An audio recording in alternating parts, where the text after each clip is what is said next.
Hello and welcome to the Gates of Judgment. Where do you want or need to go? So the front desk kind of told me that this is the place I needed to go in order to be assigned an afterlife. I see. Did you have a belief system when you were alive?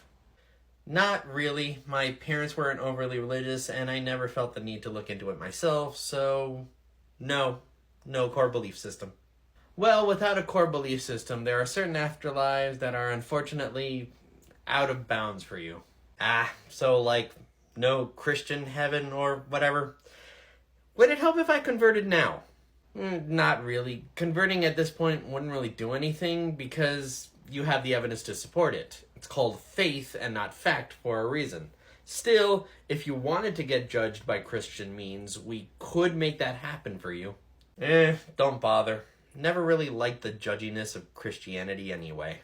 Totally understandable. Still, you do have the possibility of getting some kind of paradise option in the afterlife. Like what? Well, for some afterlives, it kind of depends on how you died. So give me a moment, let me take a look at your paperwork. I see.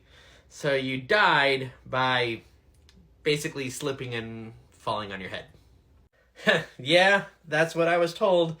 I don't really remember too much of it, to be honest. I think I was just walking down the street, my foot fell the wrong way, I tripped, my head hit the concrete, and that's all she wrote. I would have picked a more dignified way to die if I could have picked myself, but I guess it was my time. Okay, well, unfortunately, a realm like Valhalla and other warrior-based deaths are unlikely to take you. Actually, there is a particular afterlife that I did want to know more about. Oh? Which one? I was out there for a little while, and so I decided to go through the pamphlets and brochures that you had on display for the different afterlives. Oh, by the way, you're nearly out of the Norse afterlife brochures. Yeah, the Thor movies have really gotten everybody hyped about Valhalla. Unfortunately, Odin is very, very picky. Anyway, I was wondering if you could tell me more about the Aztec afterlife. Ooh, that's actually a rare one. Not a lot of people like to go to the Aztec afterlife. So, Mictlan, and I'm not entirely sure if I'm pronouncing that correctly, is actually an afterlife where a soul has to go through a series of challenges for a minimum of 4 years in order to reach a paradise. What kind of challenges?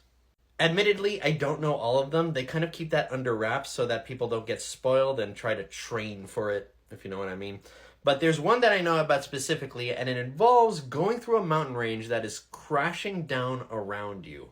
It sounds, admittedly, a little dangerous, but also incredibly cool. Okay, but what happens if I get hurt? Or, my soul doesn't make it? Do I just stop existing? No, nothing like that. It used to be like that, but Mekantecutli, the Aztec death god, got really pissed off that not a lot of people were choosing his afterlife option. So instead, what they've decided to do is when your soul gets destroyed beyond, reasonably being able to go forward, you start again from the very beginning. It's kind of like a very tough video game system. So you're able to go through it, you still keep the knowledge in your head, and your body still is able to remember how to do certain things. So it gets a little bit easier each time. But it is going to take longer than 4 years. Some people, after a while, opt out because they kind of get sick of it, but it is still entirely possible to earn an afterlife there. You know what? That sounds right up my alley. Working hard for a reward sounds, rewarding. So, yeah, if it's okay, I think I'll go with that one. Really? That is genuinely surprising. Not a lot of people take this option once I've kind of laid it out for them. But, okay, if you'd like to do that, give me 1 second. All right, so you should be all set. They should be expecting you in the Aztec afterlife now. Just head through those gates behind me. They should be set for the Aztec afterlife. Once you're through there, you are all set. They'll point you in the right direction. Good luck to you. Okay. Thank you.